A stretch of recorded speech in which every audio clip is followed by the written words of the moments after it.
Come out to the coast, we'll get together, have a few laughs.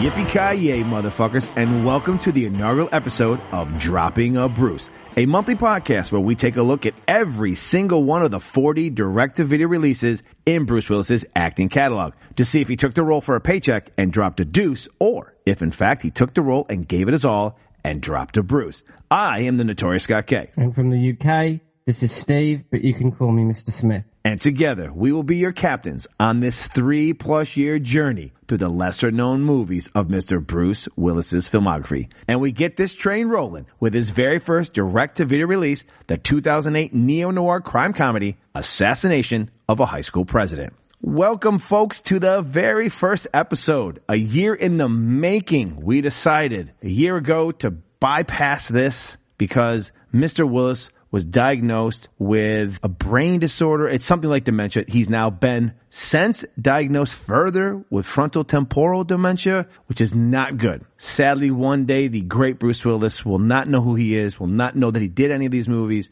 We are not here to make fun of him. We are here because we have a true love of Bruce Willis. However, I had a podcast that I started out 3 years ago called Nobody Put Nick in a Cage. We looked at Nicolas Cage. We looked at his great movies and his direct-to-DVD movies, because he had a very lumpy, large IRS tax bill to pay off, and he took a lot of roles. So, similar, we want to pay tribute to the great Bruce Willis, but the last of his career, the last 26 movies that have come out, have all been straight to DVD. So we are going to take a look at all 40 of them, because we want to remember the man the way he was. We want to see, did he actually put in some performances? We just want to watch movies that we probably would not have seen because we love the man Bruce Willis.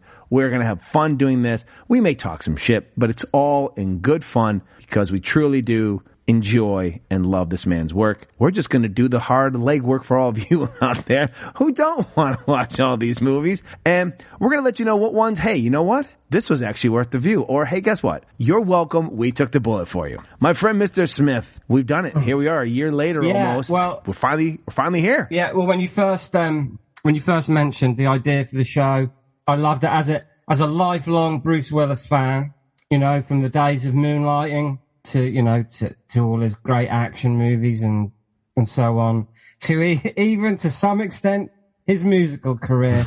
I've been a massive fan of Bruce Willis, but when, like, as you correctly point out, when the news broke, that just seemed like too much like bad taste to go forward with it. But as we've done podcasts over the last year together, I think we often mentioned it to each other as a shame that we didn't go through with it. On our Cheeky Bastards Christmas episode, we did a Dropping a Bruce tie-in. Absolutely. And since the very sad news has dropped that he's been, further diagnosed, I think you were right to bring it back into the fold, and we decided to take a very respectful and loving look back at his direct-to-video movies. There's bound to be some gems in there. There's bound to be some some deuces in there. There are going to be some Bruces, and look, some in deuces. any actor's career, there's going to be some bad movies, and with the sheer quantity, that is bound to increase in this case. However, I'm sure, I love Bruce Willis. I always have, and he's got charisma for days. And there's going to be movies that may suck, but he may be amazing in them. And that's what we're going to find out. Yeah, that's what we're here to find out. So. Yeah, we used to try to find out, did Nick Cage, was he the best part of the film? Yeah. Even though it was a crap movie, was he the best part? And that's what I think we're going to find out here. Yeah, if Bruce Willis is good in the movie, that is going to elevate the movie. Yes. If whether it's enough, we can't say right now.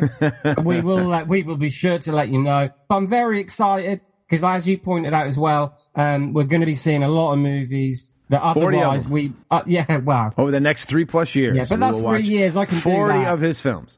I will say, the irony of it is we start with Assassination of a High School President, and it will end with a film that has yet to come out as of we record this, but it's his last one that'll drop, called Assassin. So there's a tie-in. So we will bookend with some symmetry there. Some real symmetry. But this is going to be a love and look. I'm very excited, because as you like I said, you pointed out that otherwise possibly not see these movies. We love movies. We love action movies. We love Bruce Willis. So there's going to be we're going to have some fun. That's for sure. And we kick off that fun with our very first segment called What you talking about, Willis? We're going to give you a little, the quick stats about this film. His very first direct-to-video effort. Just the facts, man. Just the facts. This film was released in 2008, written by Tim Kalpin and Kevin Jakubowski, and directed by Brett Simon.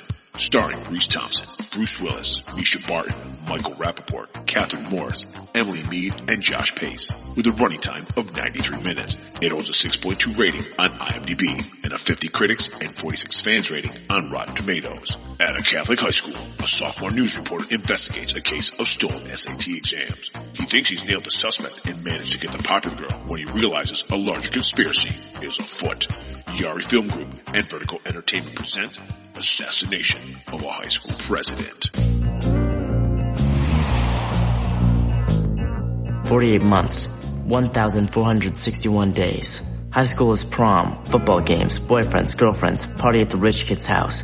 Fun, simple, wholesome. But it's really anything but. You want something juicy, you just gotta know where to bite. The name's Bobby Funk. I write for the paper. Who? Bobby Funk. I write for the paper. You've never finished an article. Well then, do you want to go to homecoming with me? Hey, what's going on? You hear? Somebody took the SATs last night. All of them. Where are my missing SATs? That boy will do whatever it takes to win. That's PMW. That is the Paul Moore way. Whoever stole the SATs, I need you to find him and get him back. Where were you that night? Where were you between 7:45 and 8:10 that night? Where were you last night? Habla en español. I gotta go talk to some people. I assume you all know why you're here. Let me guess. Finally want to start that boy band you've been dreaming about. I think that chick just winked at me. Oh, she's not bad. Yeah, for a pirate. I seem to have lost my date to homecoming, and I wanted to know if you'd go with me. You want to go to homecoming with me? Someone could be the school joke one day, and then go to homecoming with the hottest girl at St. Donovan's the next. I don't know your involvement in all this, but I'm watching you. Like this, Funky. Big. On you. I managed to implicate our school president in assorted theft. Get him out of here. I'm a patsy! And in the process, steal his girlfriend. I'm so gonna corrupt you. I also needed to get my license. And when we come to an object in the road, like a dog, When it disappears and then reappears. This is bigger than me and you. Oh my God, I'm gonna slap you in the face. You won't believe some of the stuff that I've uncovered. Point shaving, theft, embezzling, a pharmaceutical drug ring. Is that gum in your mouth? That's irrelevant. I don't like gum. Now, Mr. Willis is in this film in a supporting role. He plays Principal Jared T. Kirkpatrick, a Desert Storm war hero turned educator who tries to run his school like a military outfit, all the while reminiscing about leading men during wartime. Now, this is 2008, so this is, 15 years ago now. Crazy to think. I gotta preface this, folks. I think we may have started off with a real gem to start with, and I feel like it's at that first date, you know, like you go on a date, it goes really well, you have mind-blowing sex, and after date one, it does not ever get as good. So I have a feeling the first time I watched this, which was a year ago, so I've seen it now twice. The first time I watched it, sitting there going, God damn, Willis is really good in this film. Yeah. I was like, I really like him as this fucking principal. I was like, he's a great comedic actor. I was like, this is really good. Oh, there's some absolute gems in this movie. It is funny. It is, if anyone has seen the movie Brick, it's in a vein of Brick, where Brick is a more serious whodunit, where they really lean into the neo-noir tropes of the private investigator. Where Joseph Gordon-Levitt, his co-star in Looper, the younger version of him, a young Bruce Willis. That movie definitely stays more along the line of a whodunit high school, basically a noir film in high school. It's a murder whodunit in a high school setting. This is more of a it's the old reporter type of finding out stuff going on, and it's funny. But it does definitely lean on a little bit of those neo-noir tropes. And the acting in this, I'm going to be honest with you, is great. It is well done. Personally, I think I like this more than Brick. I can understand that because it's fun. It's just a fun watch. It's a fun sit through. Right. This is like a cross between like John Hughes and Raymond Chandler. It's the best non-John Hughes film, right? Yeah, it's the best John Hughes film that wasn't made by John Hughes. The lead it's really kid good. Bobby Funk, the kid. He's fantastic. Even wearing it, he's got his little notepad and pencil, and he's got his trench coat as well. If he had a trilby hat with press sticking out of it, he would be all right. But yeah, like you say, because this follows the tropes of the high school comedy, but it infuses the proceedings with totally like film noir. But I think it's hard to put this into words. Maybe a bit more realistic than Brick in the sense of, I think the violence and style of Brick is a bit implausible and clearly a bit more of a fantasy. Brick is probably written by somebody who went to private school. Yeah. Right, Ryan Johnson. Johnson's very first foray. He probably went to private school. This is like his idea. This is like his idea of what goes on in. Which is funny that we were talking about a private school. Well, yeah, I know, but do you know what I mean? But yeah, but that's my point but this seems fairly accessible and understandable and relatable, where I don't think you really got that in Brick. Brick was a bit more stylistically, that was a bit more heightened. Yeah, no, Ryan Johnson took a 1940s gumshoe, hard-boiled crime story and decided what if the setting wasn't a high school. Yeah. But it works. It does work for what he's trying. Absolutely. No, I'm not dissing Brick. This is a funny, easier watch than Brick is, for sure. Brick is serious. This is not serious at all. Brett Simon, who directed it, hasn't really done a lot much. He hasn't done much else. I can't believe that. I know. This is well put together. Everything is fantastic. I think people obviously realize already, we really fucking like this movie. Oh my God. And like I said, I was the first to watch it a year ago. And I thought, okay, let's see. You did. And it starts off, I'm like, I'm enjoying this. And then Willis comes on scene. Now, they introduce Willis in brilliant fashion. Some SAT scores have been stolen, and we realize quickly that Bruce is now our principal. You forget he's in the film because, you see his name come across, and as I think we're going to find out in a lot of these films we watch over the next 39 plus, is that he's probably, for quite a few of them, he's more of his name's being used. He does more of a supporting role, and he comes in, he gives a performance, and then either it's great or he just gets a paycheck, and that's what we're here to decide. I'm hoping he's going to take care of business. Well, I do know that he's got to be the star of at least 3 films because they're a trilogy that we will get to towards the end of his career. This is true. So he's at least the star of at least 3 films in a row, which I cannot wait to get to those, but we won't give them away yet because those, just the premise alone is fucking absurd. Yeah. However, in this absurd film, he is fucking brilliant, and you know right away you're in for it because they get their usual suspects. As I like to call it. They've got these 5 kids they brought in, and it is a usual suspects total nod. Oh, because there are 4 guys there who should be there, and then our Verbal Ken, our Kaiser Soze character, is this kid Funky. Yes. But it's just different. He's no mastermind. He just happens to be there like, why am I even here? Because he chews gum. He's there because he chews gum. Yeah, and the other 4, yes. Yeah, just an aside though, when I was a kid, I was in a similar situation, right? Where we all got called into the headmaster's office, right?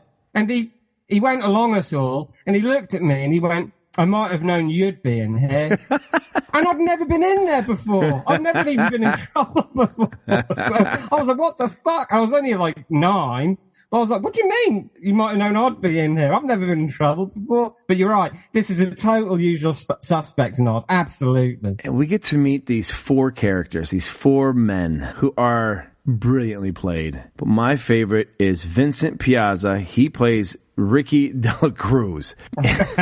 His whole little speech when they're sitting there waiting for the principal. We don't know, you don't know the principal yet, but you have an idea it's probably going to be Bruce. Yeah. We're sitting there in the office, and he comes in and starts talking about I hope he goes to juvie. They're going to fuck him in the But just the way he does it in broken English and the Spanish accent that he's affecting, fucking fantastic. Well, and then, Sorry, he plays Lucky Luciano in Boardwalk Empire. Oh, yes, that's right. I knew all the way through. Yes. I'm obviously he looks so much younger in this. I'm looking at him, but it's not that far away from each other. No, but he looks so much younger. That's why I couldn't figure it out. I was like, I know this guy from somewhere. He's brilliant. He's so good. Brilliant. Him and then the other actor is John Magaro, who plays Ciparetto. I wish they made a sequel, and I got to watch these kids. These kids were a blast. Very rarely do you have like this kind of side characters who you actually want to know more about. Like every time they're on screen, they were fucking brilliant. I don't think there's any wasted characters. No, they're all... And they all are, they're not one note either. They all are who they are, and it's fucking brilliant. They just keep going with it. Even the girl with the eye patch. I want her to have her own movie. She barely says a word, but I'm like, she's so sinister and but weird. But Dela Cruz makes out with her. Yes. Yes.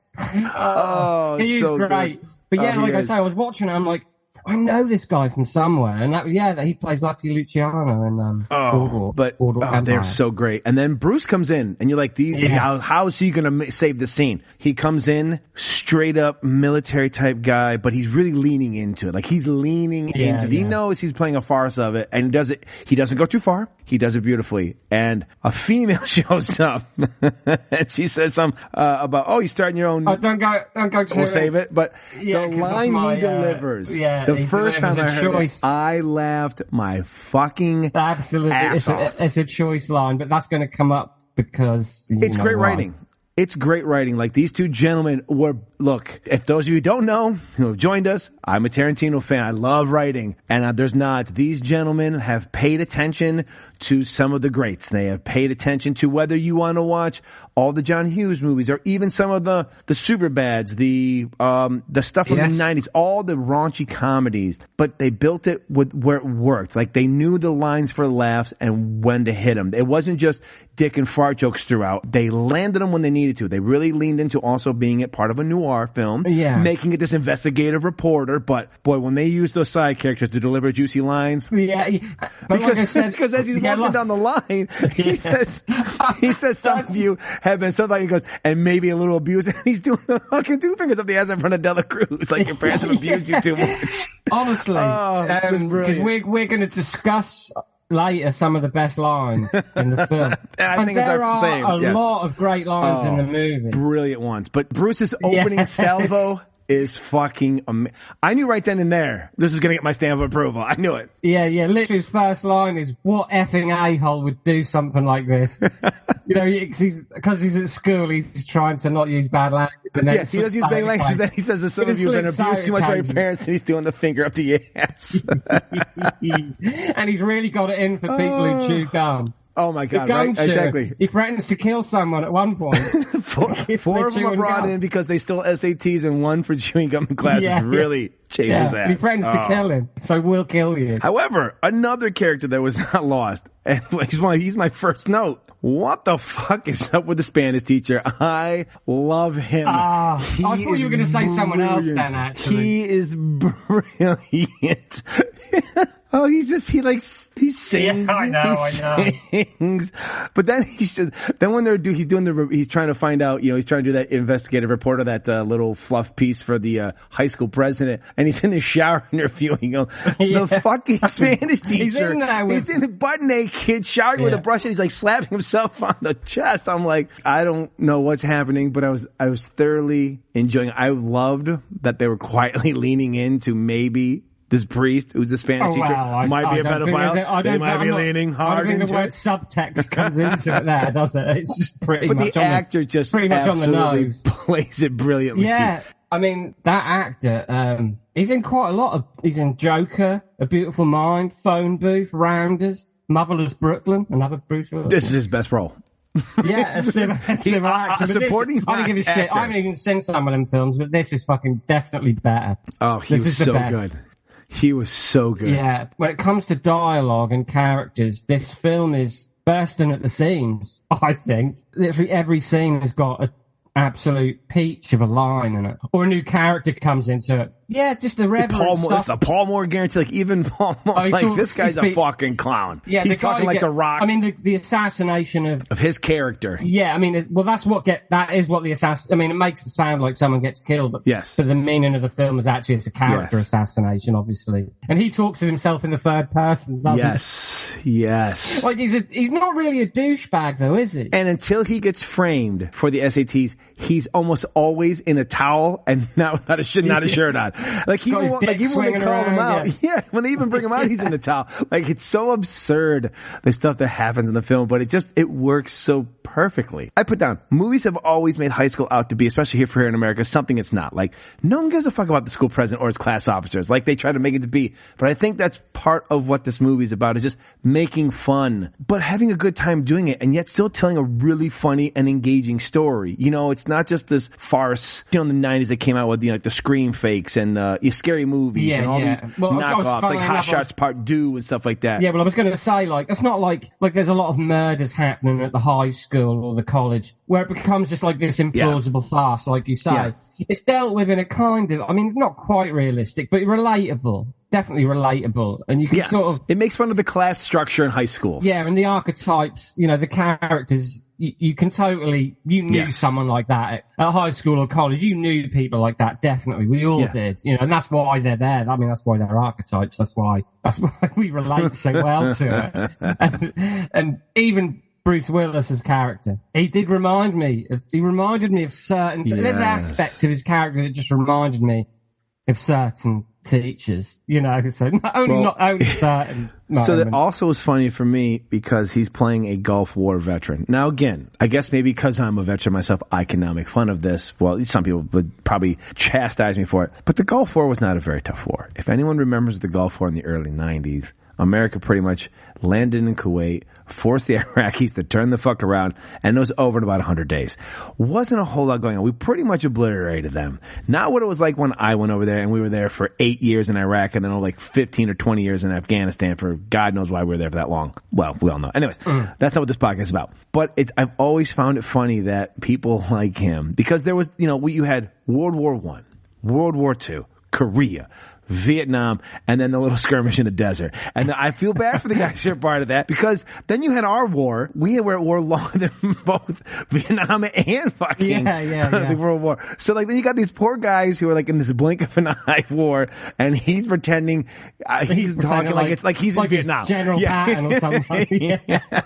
What was that kid written on the side of his car? It made me, oh God, I know. Saddam was the CIA. Yeah. Stupid pictures like that. I laughed so hard because I also knew someone just like him. Again, if we have any Gulf War veterans listening, I'm not making fun of you, but we all know that unfortunately, when it came to war, you got the little one that people are like, oh, yeah, that was cool. You weren't there.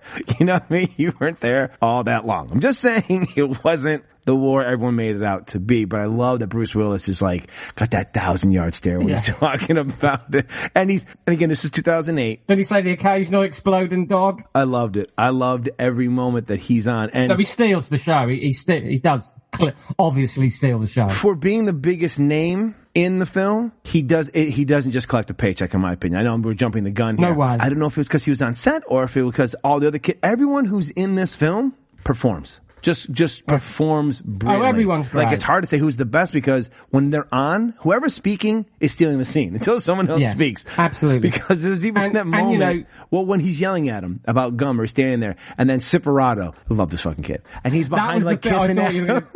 Yeah, when he's doing the jerk off thing. Yeah, but then he goes up to the window and he drives. Yeah, and he's got his ass out. I actually think that was done, and Bruce Willis didn't know what was going on, and he's trying to. I think that was totally ad-libbed, and they kept it because the kid himself is laughing, like he is barely able to contain himself watching it. It was fucking brilliant. But I mean, at this point in Bruce Willis' career, this comes just after Planet Terror and Live Free or Die Hard. Yeah, so he's still, you know, he's still swinging. He's swinging. Yeah. But like we said, it'd be another 11 years before he'd do his last. Absolutely. Like, he doesn't do another, because our next episode we'll have for the second one is 3 years later. He doesn't start to get into the pigeonhole. And, you know, this may be direct to video, and I thought I read there was some funding problems. They had some kind of the last second, the distribution company, so it missed getting to the theaters by like a hair. This is not based, this is just I'm going to assume that when you talk about money issues, it was the marketing, it was the advertising of the film that probably they didn't have the money for. You might be right. I would imagine.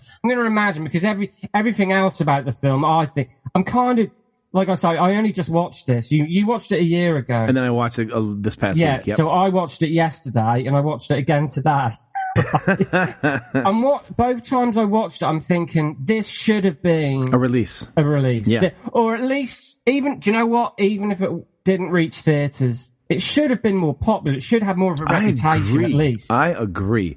Misha Barton, we've gotten to her. She is fantastic. I forgot how I'm not actually that familiar with her, actually. So she did shows over here. So she's more famous for TV over here in the States. Okay. She's known for the OC over here in America. So that was her original claim to fame. So that was 03 to 06. She gets her claim to fame there. She did a couple other things here and there, but that's her real claim to fame. The OC, early 2000s. So this is 2008. She should have been able to ride that wave. I don't know this. I mean, we had Superbad around that time. Like Superbad came out, I think, 09. So this is predate Superbad. Like this is, it's similar, but they're not the same movie by any stretch of the imagination. They tell different stories. I'd actually say this is far more sophisticated than that. 100% agree. I love Superbad. Superbad's great. Superbad just said, we're going foul mouth. We're going to do the whole thing foul mouth. They went all out. And they went all out. And they fucking killed it. This one said, we're going to do it, but we're going to have a little more of a storyline. This isn't a smutty movie or, No. There's, you get a little tit at the end. Little tits at the end. But, well, no, but I mean, it's not like, this is not Porky's. It's not slapsticky. It's not that kind of movie. No, Superbad went Porky's route, and this went more John Hughes Breakfast Club route. There's nothing wrong with Porky's. No, there's nothing wrong with either of them. They both have, all Superbad. Yeah. This is operating on some kind of John Hughes level. It is. Yeah, it is. 100%. Yeah. This is definitely heavily influenced. He's not stealing from John Hughes, but they're definitely leaning in on their influences from John Hughes, no doubt. But doing it in their own very unique way. Yeah. Yeah. If you were a kid of this time frame and you watch this movie, you would have no reference for the John Hughes movies and you would not notice it. Us being Gen Xers, we notice it, but he doesn't lean in on any of that. We don't have a Breakfast Club. We don't have any of that crap. Bruce Willis's character is a bit cut from the bull. It's familiar. Yes. There's a familiarity to it. Before I forget, the nurse really reminded me of Daryl Hannah. I thought that was Daryl Hannah at first. She's great too. There are so many. The adults, basically what I love of this is the adults are absolutely fucking useless. And I love it. And they could give two shits. They're just collecting a paycheck. They could care less. Like the driving instructor as well. I mean, the coach, even Michael Rappaport is the coach. He's just all in on them playing basketball. He can give less. He's in it for like 2 minutes, but they count. They really count them 2 minutes. It was just brilliant. It was brilliantly done. It really was. And even really the small moment of violence that they portray, which isn't violence, but there's actually an assassination attempt, which I love. Yeah. Paul Moore decides that there's an assembly being called and he's been canned. He's been set up. He's been framed for stealing the SATs and changing them. He's a patsy. As it turns out, yeah. And so at an assembly where Bruce Willis, in all his gusto, and I put this down, we need to make this a patriotic anthem here in America. He makes his own song, and if I can find it, it'll be playing right now. Know that I fought Desert Storm. You know why? I fought for you kids, and I fought for this country, and this school, for St. Donovan's. No joke. And sometimes, I don't know, I completely get carried away, but I wrote this song last night, and I want you to sing it with me. If you want, you can sing it, you can march. Yeah. Come on, kids, sing it with me. American. That's what I am. American. Fighting in the... What's going on? Kirkpatrick's on some school spirit rampage. He canceled AM classes to have a pep rally. Yeah. Merci, Kirkpatrick. That's what I am. American. Fighting in the sand, yeah. American. You can sing if you want. You can march if you want. American. Fighting in the sand.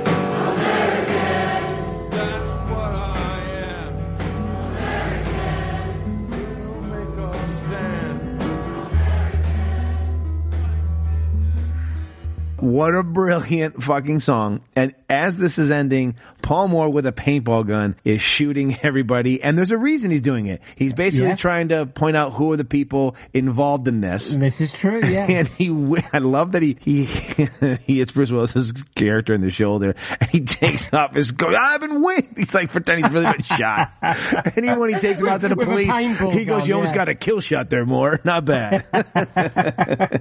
With a paintball gun. Oh, it was great. And I don't know if you noticed, well, again, I'm sorry, you're not from America, so why would you go fuck? But there was a nod to the John Wilkes Booth assassination of President Lincoln, as when Moore, after he's done shooting, he jumps down from the roof and then injures himself and injures his leg. Same thing happened when John Wilkes Booth jumped from the booth. He broke his leg when he landed on the stage and limped away. So they did a little nod, historical nod for those people paying attention, to the John Wilkes Booth assassination of our 16th president, which I'm sure all the people in England know. I mean, come on, right? You're all about American history. That is a standout sequence. The assembly. Yes. Great sequence.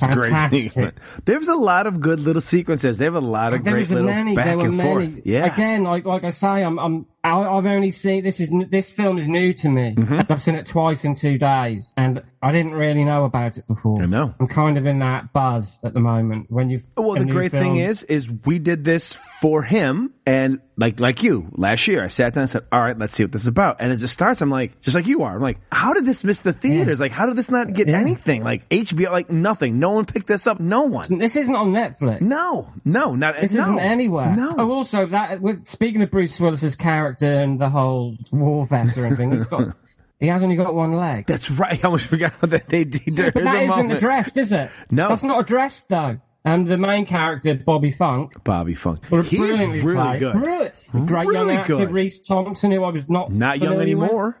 He was young then. Yeah, but neither are we, so don't not go too far into that. I know. But he's great, but he notices the one leg thing. Well, he never really gets addressed after that. Which is perfectly fine. Which I have no problem with him not addressing. We don't need everything. We don't need. No, but that's just another one of those other little quirky things that, never really gets addressed. Gets talked about. No. What is he? I'm looking him up right now. He's been in a lot of stuff. The Perks of Being a Wallflower. Like, he's been in some stuff, but not like... One of the worst Stephen King adaptations of all time, Dreamcatcher. But he's had his moment. This was his moment, and I don't think he got enough credit for it. I feel bad for him, to be completely honest with you. I think he should have had a better career because of this. Well, I mean, he is the lead. He's the lead, 100%, and he kills it. And he totally kills it.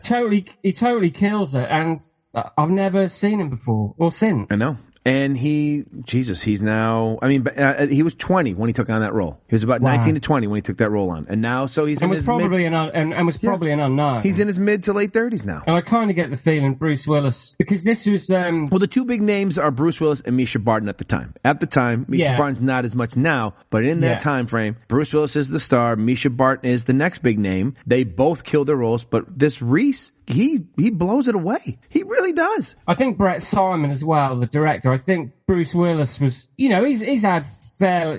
been fairly successful at working with, new young directors. It's fair to say. Yes. And I imagine he thought this was going to be a bigger film than it was. Do you know what I mean? Yeah, once you watch it, you wonder how it's not. This is a first-time director. Him and his people must have read that script and thought this guy could be the next big thing. This is a quirky, original, irreverent black comedy that, like Heathers, something like Heathers, and like you say, all the John Who's and all that stuff. He probably thought this was going to be big. Yeah, well, he was the director, speaking of, he did a lot of Snow Patrol. For some reason, he must be big fans of the band Snow Patrol. He did a lot of their videos. He's done almost all of their videos. He's a music video director. Yeah. Initially. So after Assassination, he did a bunch of videos for Snow Patrol. He did a TV series. He did one episode of a TV series called Playdates. He then did a movie called Better Start Running. But that's quite new, isn't it? 10 years later, in 2018. Yeah, see? So Snow Patrol videos, and then he did an episode of The Society on TV in 2019. But usually they do music videos, then they direct the movie. Yeah. That's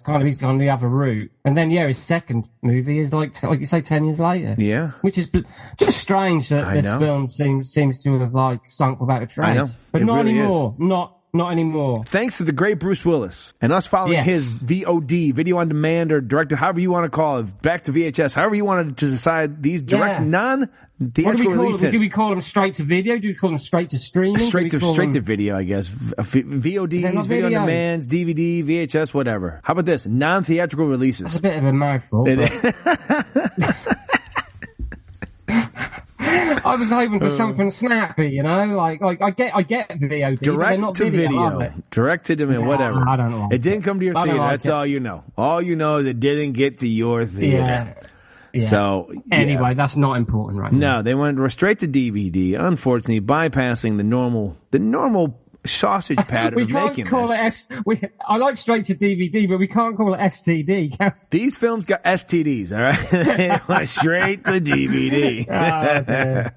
No. I can't say enough of how much I was surprised by this film, and I also know what's coming up. And there's a few I've got a chance. I watched the first 3 because I was prepping last year when we were going to do it. Yeah. So I do know that of the first 3, 2 are pretty darn enjoyable. 1 is fucking god awful. However, this, I don't know. I feel like this is definitely the bar. We have set the bar very high right out the gate. Like, we're very enthusiastic. Set the bar high, I feel like we're laughing and enjoying talking about this because of how much we enjoyed the film. I have a feeling in a couple of these, we're going to be laughing and having a good time about how much we couldn't stand the film and how ridiculous the shit that happened in it was. It won't be nearly as fun. I'm sure we can find stuff to love about all these movies. I'm hoping. Well, this film, as we close out this portion of just talking about it, basically, I'll just give you the backstory. A young man is writing for the local school paper that let's be honest, no one gives a fuck about the school paper. No one reads them. No one gives a shit about them except the people writing for them. But in this film, everybody reads the paper. As if they're older people. He's a complete laughing stock. He starts off as a laughing stock. Yeah. He gets a simple assignment that turns into something bigger than he thought it was. He's doing a fluff piece on the president of the high school. All of a sudden, he gets busted, supposedly for stealing all the SATs and changing the scores, and he gets kicked out of the school, and he's the one who turned him in, and everyone thinks he's the greatest thing. And then the popular girl likes him, and he starts banging her, and everything's going well, and then he realizes that he's been set up, and so is the other guy, and now he's the laughingstock of the school, and he has to save his reputation, and he uncovers the real conspiracy in a very funny way.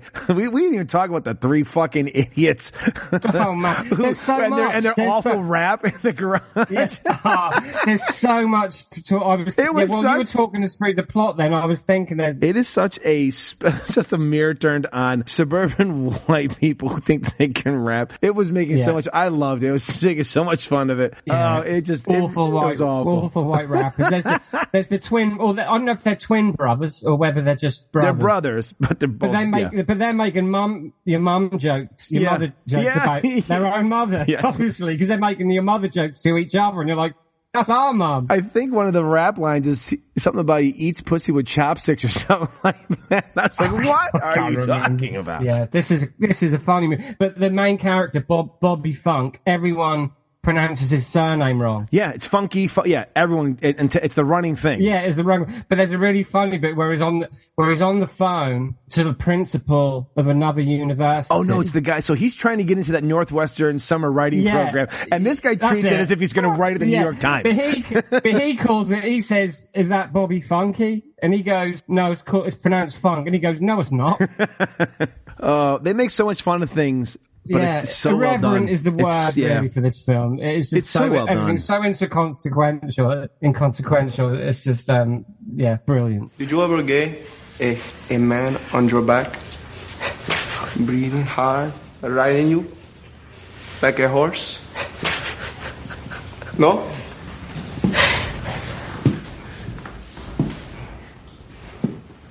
I assume you all know why you're here.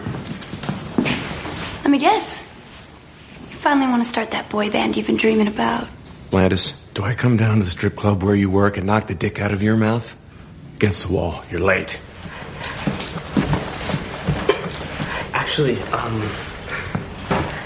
I'm not entirely certain why I'm here, sir. Really? It's fascinating. This is why you're here. That's sick. You've got a gum problem. The It's rapidly turning into an attitude problem. That's why you're here. You are all filth. Your parents have obviously spoiled you, or in your case, possibly abused you a little too much. Now, one of you little vermin broke into this office and stole the SATs last night. Of this I am certain. But I beg you, I beseech you, do not come forward. Because I will have the pleasure of tracking you down, much the same way that I tracked down that camel-humping ammunitions envoy 2 clicks east of Tigris, the birthplace of civilization. Well, we're going to talk about our favorite parts of this and then decide if there was a Bruce dropped or a Deuce dropped. Favorite scene. Favorite scene, sir. What was your favorite scene of the many hilarity-induced scenes that we've talked about? Well, that's why I had to watch this film twice, because quite honestly, there were so many. Yes. But my favourite scene is the assembly scene. The paintball sniper scene, as I've named it. Well, no, actually, right, okay. So the whole scene, because they go to the assembly, they're singing. Actually, okay, the Bruce Willis sing-song. Oh, the patriotic song, where he makes all of them sing. American, that's what I am. American fighting in the sand. That bit just cracked me up. Because he's so sort of deadpan in this film as well. He's also tongue-in-cheek making fun of his own singing career. It's just brilliant. And making fun of the tough guy movies that he's made. Yes, brilliant. He's brilliant in it. It's my favorite scene as well. With a close second. Yeah. To the boys' shower room interview, we suddenly realize the Spanish teacher is in there showering with the students.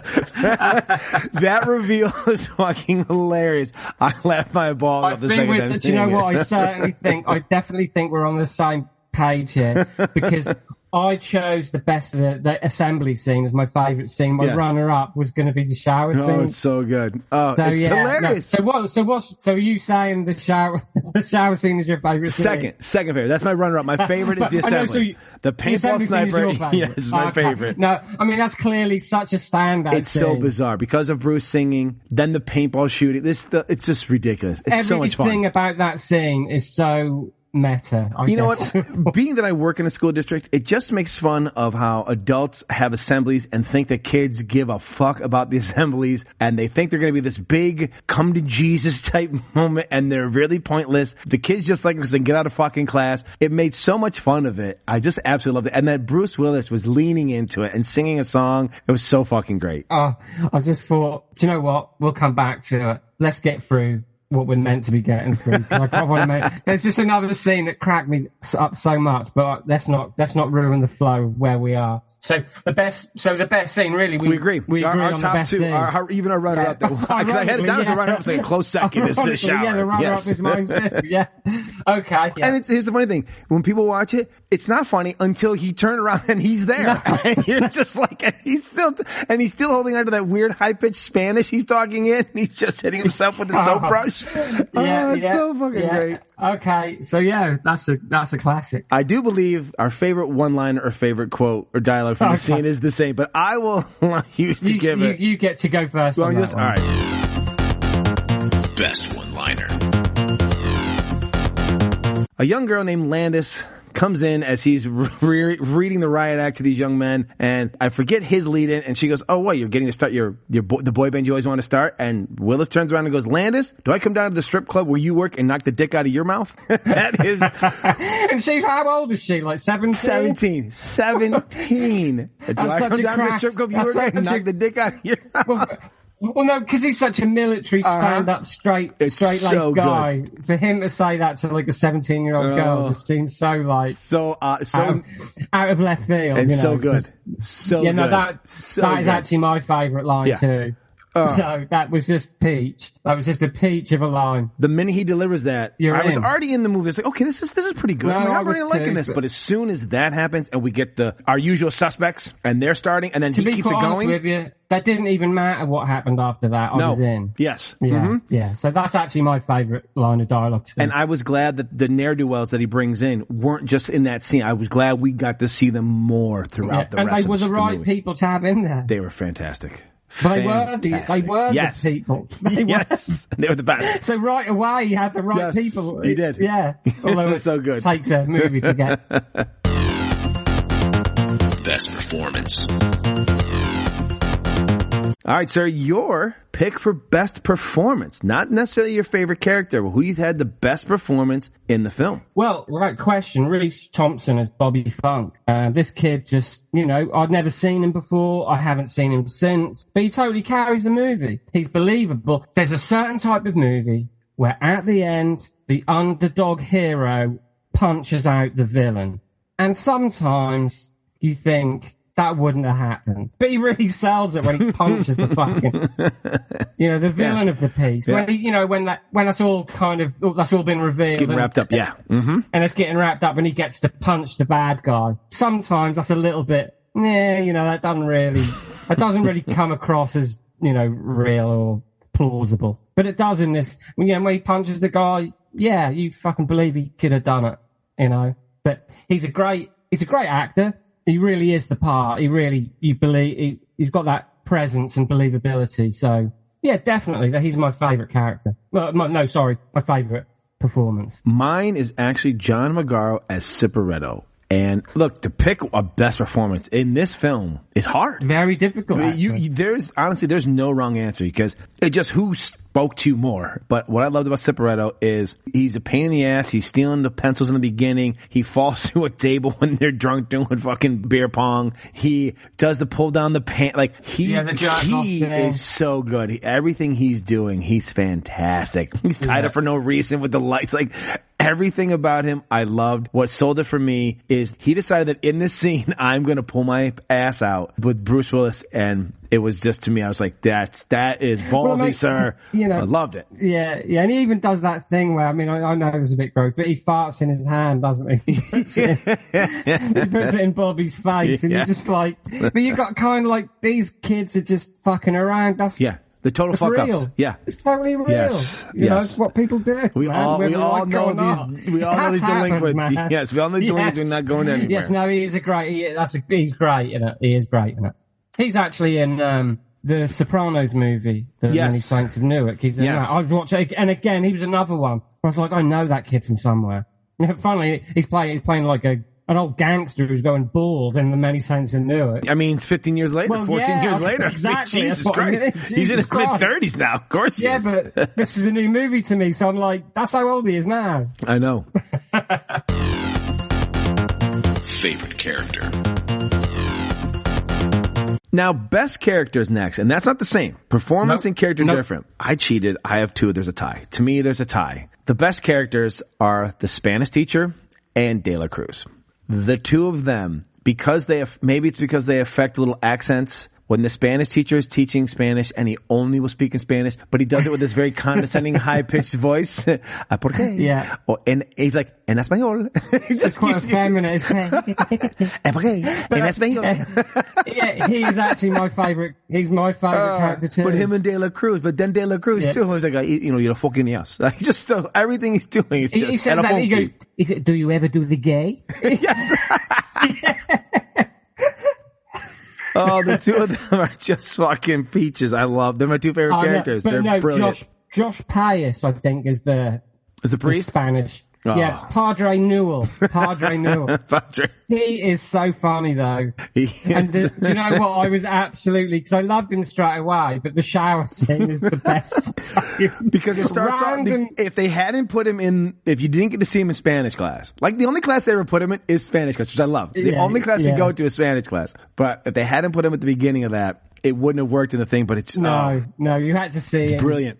They're both hilarious. They're hilarious. Just like randomly, the camera just turns to him, and he's got like a shower brush. The funny thing is, he's been there the whole time behind him. He's not even playing like American. I guess they've been playing football. He shouldn't even be in there. They're showering after gym, and he's just showering for the shower.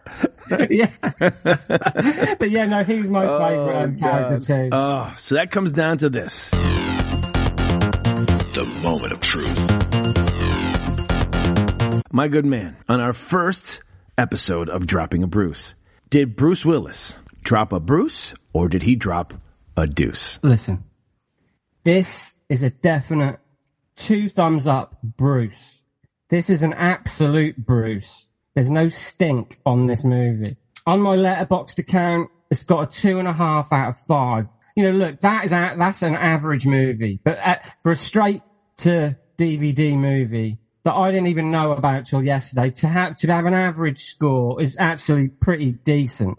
In time, these things can change. That may go up, but it certainly wouldn't come down enough. No, this is like, look, as my initial view, and things need to gestate with me for a while before I can be that strict. But it's like an average movie as a whole, but in the realms of the straight to DVD vibe, I would probably give it a 3.5, which, you know, to be fair. But this is, as I stated, this is a 2 thumbs up, Bruce. I don't know where people can find this movie. Can you stream it anywhere? I think I had to rent it again this time around. Actually, I have it that's still on Amazon Prime for right now. But again, this is March of 2023, so whenever you listen to this, it is always subject to change. All subject to change. But it's definitely worth the price of admission and whatever. Oh, agreed. Absolutely. It's a fun night at home. Couple of beers. You can have a drinking game. How many times I said his name funky wrong? Yes. Drinking game. Yes. Drinking game. Actually, I think you might be onto something there. Bingo. Or if whenever gum is mentioned. Yeah. One of the two. Yeah. So definitely two thumbs up for me. This is a Bruce. This is the Bruce. I agree. This is definitely a Bruce. Bruce gives a truly fantastic comedic performance, and in my opinion, as I think I stated earlier, this is a hidden gem of his. This is what I'm hoping for more of. I am hoping for more of. I know, unfortunately, as we get to the latter part of this, majority of the films we are going to review, 26 in a row since 2019, have been nothing but straight to video. I'm hoping that there are some gems in there. I am. However, if not, if all we get out of this 40 video, this journey of 40 STDs straight to DVDs. That's got to be a record. However, if there is one STD you get, it's this one so far. This is definitely. This is the one to boast about. I put this as 3.5 stars on my Letterboxd. And the reason being, for what you said, because it's straight to video, because of a surprise it is, and because it is a fantastic film. It is up there. I would put it up there as just as enjoyable in watching as a Superbad or any one of the John Hughes films. If you like high school comedies, this is fantastic. And the characters in this are fucking amazing. If you like Heathers, if you like Brick, I'm sure there's others. There's a lot to be said for this movie. Yeah, let's get this popular. Let's get some groundswell for this. Let's make this a cult film, folks. Come on. Whoever's listening to this, spread the word. Yes, you know? Bruce Willis needs word us. Of mouth. Yes, word of mouth. Yeah, Bruce Willis is the man. Let's face it. We need his reputation kept intact. Yes. You know, so that's why we're doing this. And you know what? I'm very strict when it comes to movies and when it comes to rating movies. Yeah. So average is. That's something to be happy about. If I think a film is average, a lot of very good movies are at 2.5 on my list on Letterboxd, and this joins them. That's no criticism to be average, because you know before you've got your above average, you've got your classics. You know, come on, you've got to be reasonable here. But this is a fun time, and as you pointed out, I think that'd be a good drinking game. That'd be a good night with your buddies. Get this movie on, get some beers. Every time his name's pronounced wrong or someone's threatened for chewing gum, by the end of the night, you'll all be shit-faced. The end of the night before the movie gets the credits, you'll be fucking gone. Yeah, you might not make it to the end. He most definitely dropped a Bruce.